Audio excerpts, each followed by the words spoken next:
the shoulder and off-peak seasons in the area where you're wanting to get married is a great tip. It is one of the best ways to save. There's always going to be times of year, depending on where you are. Welcome to Unstoppable Podcast with Harry Sardinas, inspiring conversations with influential millionaires, investors, thought leaders, entrepreneurs who are making a massive difference with their innovative products and services, and sharing the challenges and wisdom of how they sold their first million.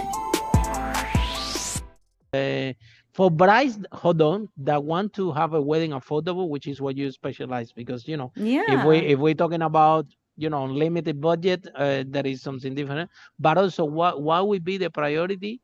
That things that they are really really important. The reason I'm asking you this question, so the people can allocate the resources and the time and the money, really, because if at the end of the day, I don't know, photos and videos not priority, you're gonna find a cheap photographer that maybe is not gonna show up, and then what happens? You spend all this money for nothing. All So right. tell us, what's your view on this?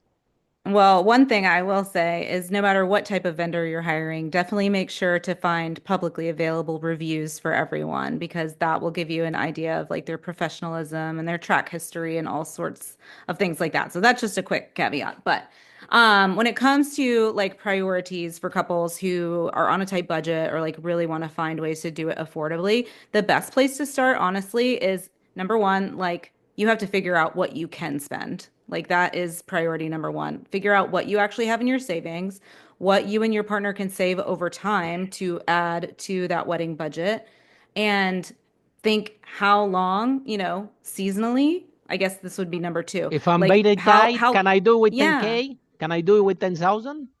right. Like I ten mean, you thousand can, but dollar. there's caveats to that. Like Yeah, you if can you are make creative, any if you're creative, but with less than ten right. thousand is it doesn't matter how much creative you're gonna be, it's not gonna work, no?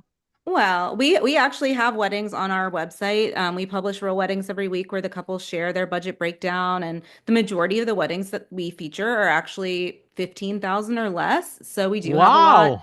on the smaller Wow, I'm end. impressed. These people have to I need to go and learn from them. They My tend goodness, to very be creative. a bit more, yeah, creative, more DIY. We see a lot of like backyard weddings, like local community halls. They might not be the That's big okay. lavish It doesn't affairs that you would matter.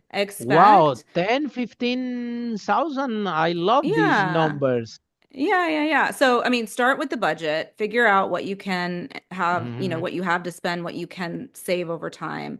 And then also how long you want to be engaged. Like, when do you want to get married? The timeline and how much time you have to save will also impact how much you can spend.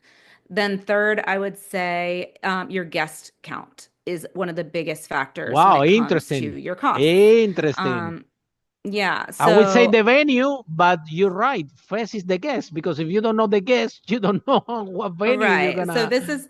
this is what I call like my savvy method, right? Like you got to start I with the love it. I foundations love it. before you get your eyes. It's almost like when you go to the Actually, gonna take buffet this and tip your from eyes me. are I'm bigger than taking your this tip for stomach. my events. I'm gonna take it for my events, because usually we get, oh, I love the venue, and sometimes a lot of people, and then we have to fill everybody. And Right. so I that's I always amazing. talk about, sort of like the buffet analogy. Like you go to the buffet and your eyes are bigger than your stomach, you might, you know, load up your plate too full and not be able to finish it all. And it's sort of like the same concept. You want to really get clear on, your budget, your guest count, your timeline so that you know realistically what you can spend on this thing. And then what you're going to do is you're going to go through your priority items for the wedding itself. So your venue is obviously going to be one of the biggest thing that everything else kind of hinges on. And so you're going to want to find a venue that can accommodate the guest count that you have that fits within your And budget. Jessica, for these Um, people need time, because if you're rushing the yes. venue, this is where your budget can go out of control, right? Yeah. It's So people interesting should have a because if time you after the amount of guests that you're gonna have, let's say 200. That is, if you go and you find, just look at only one venue that you can fit 200 and whatever, that's it. You're tight. Whether if people allocate time and they look around for the venue, that would be amazing to save some money, right? Yeah, for sure. I think it's interesting because sometimes couples can get a really good deal on a short timeline if a venue hasn't booked up dates that are within a shorter time window, they might be willing to give that up at a discount. So that's one way you could save even with a shorter timeline. But the as soon as you know sort of like your, those core three things, if you need to plan further out in advance to get the venue of your dreams, like that's great too. It gives you more time to save and more time to like put together the event that you really want. And so beyond, venue, I think a lot of the things that couples prioritize are again, photography, videography, and then everything else just kind of like fills in around it, right? Sometimes your venue is going to include the catering. I think anything that impacts the guest That sometimes experience, is like expensive. food, That sometimes yeah, is expensive. right, expensive, costs, a large portion of the budget, but also has the biggest impact on your guest experience and on your experience. So things like food, music, flowers are a thing that give couples a lot of sticker shock. They're very expensive. There's a lot of ways you can make a wedding beautiful without having to do a ton of florals. So if that's an area that you need to cut, I think that tends to fall more on like the lower side of priorities for a lot of couples. But, another thing I wanted to mention was just, really talking to your partner about what each of you actually cares about on the wedding day, because you want to make sure you're aligned and you're doing things that they are going to make both of you happy at the end of the day. Yeah, and at the end of the day, Jessica, talking about flowers, with the flowers, you also have to be careful because it takes time to set up the thing. Remember one of our events, the woman want to do a wall of flowers, and I'm saying, okay, fine. I don't know this idea where it come from, but and I'm asking, and Very then I popular find now. out, yeah, but I find out the day of the event that that thing takes a lot of time. And Yes. I'm like at the end of the event, I'm like, I have this stage, the light, everybody coming in and out. I'm supervising everything. And I'm telling to my team, I cannot have this woman in the middle of all this doing this flower Yeah. wall. It's not gonna Well, happen. I'm sorry. We put flowers on the table, whatever, because I had to put the stuff. I cannot have this woman. I thought that this is gonna be quick, but no. I find yes. out the end of the event that this thing takes a lot of time. And this So is one of the things that it's actually a really good reminder for couples. One thing I always want to encourage couples to do, no matter what their budget is they ultimately should be the guests of honor at their own wedding, right? They shouldn't be working on their wedding day, setting things up 100%. That's a themselves, very good point. doing all of those things. So no matter what budget you're working with, whether you hire a day of month of coordinator or if you can't, like having a family member or a friend who you trust to be designated to lead things like that on the day of, like you owe it to yourself to be able to just Oh, enjoy that day. I'm glad that you touched this point because this is really important and been there, done it.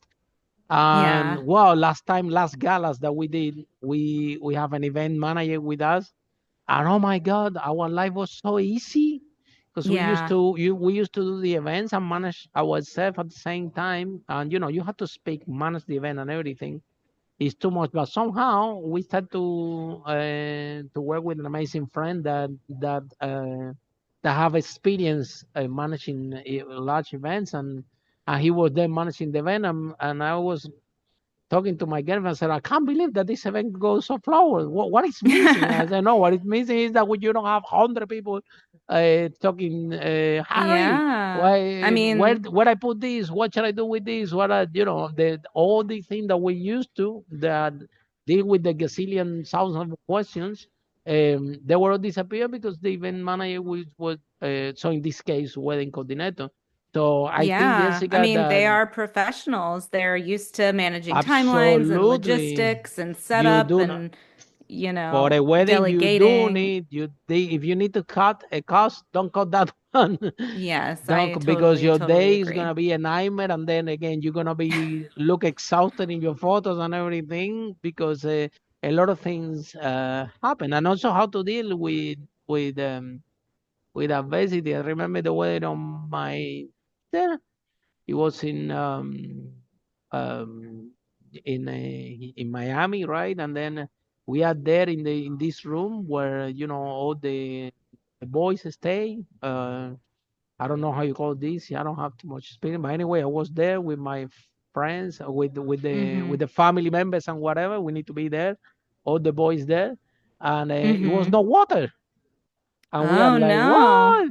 It was Were no you a water groomsman? Is that what you mean? in the groomsmen, and then we find Yeah. out there was no water also in the women's Oh thing. Actually, no. was no water and everything. So somehow, for 1 hour, they had to call the mechanic. The mechanic arrived, and guess what happened? A lizard get inside the water pump, and Oh that's my why was goodness. no water. So they had to open the thing, Only in South remove the Florida, right? lizard, yeah, remove the lizard, and then there you go. We finally have water after 1 hour or one Oh hour and my a half. goodness. So imagine when you have And those everything are the things you with just can't expect or plan for on a wedding day. There's always going to be something that pops up. But if you have a And having, planner, if you have an event well, planner, right. it will keep everybody calm. It will That's the keep everything in thing. mind. If you don't have this event planner, my Having a goodness, the amount of planner or a pressure, coordinator who everyone can go coordinator, to in case yeah, of something like that popping up, and they're the yeah, one that handles it, not you as the bride or groom. yeah. Now let's be Yeah. creative, Jessica, because I think if people become creative, they can have an amazing wedding without, and they can save a lot of money. And don't get me wrong, if you can afford it, you can have the wedding of your dreams. And I think in Jessica, like for example, if somebody get in love with the venue, I have that problem myself. I'm the type of person when we do the events that when I see a venue and I get in love with the venue, I said I'm doing my event there, and then I had to feel it. But something that I do with the venues that have been working very good for me in terms of budget is I'm telling them, look, tell me when you're not busy and your lowest season. Don't Yeah. worry, I adapt to you. Okay, you tell me, I don't care if it's Friday, if it's Thursday, if it's whatever. I like your venue. I cannot pay you standard price because I do this for living. so, so I adapt to you. You tell me when is your usually in London. January nobody wants to do event. It's cold and it's after Christmas. So we have very good rates usually in January. So we see most of my events are in January and February when nobody's doing it. You know what I mean? To get a good rate. And I think for the wedding, if you also it's all this creativity, Jessica, you're talking about. If you are creative, you can have an amazing wedding for a fraction of the cost. I think that the people, one thing that they should be doing is reading your blog, yeah, and Yeah. are reading If I had following a, the content that you're creating. That will help them a lot, right? yeah, absolutely. If I had a nickel for every time somebody said, "Oh, I wish I knew about you when I got married." Yeah, I'd be yeah. really rich. No. But yeah, so that's always our goal is just to provide couples with resources, ideas, information, introduce them to things that are going to help them save money, whether it's finding, an alternative to a traditional wedding service. Like to your point, you were talking about venues. Obviously, it does take up a large portion of the budget. Looking into the shoulder and off-peak seasons in the area where you're wanting to get married is a great tip. It is one of the best ways to save. There's always going to be times of year, depending on where you are, that are just less popular and that venues have more availability. And so they are more likely to discount those dates if they're not in as much demand so that they have more And consistent always revenue be throughout the year. creative. Follow us for more interviews with world's most influential, audacious entrepreneurs that overcame challenges and adversity, providing you with the blueprint of how they sold their first million so you can grow your business exponentially.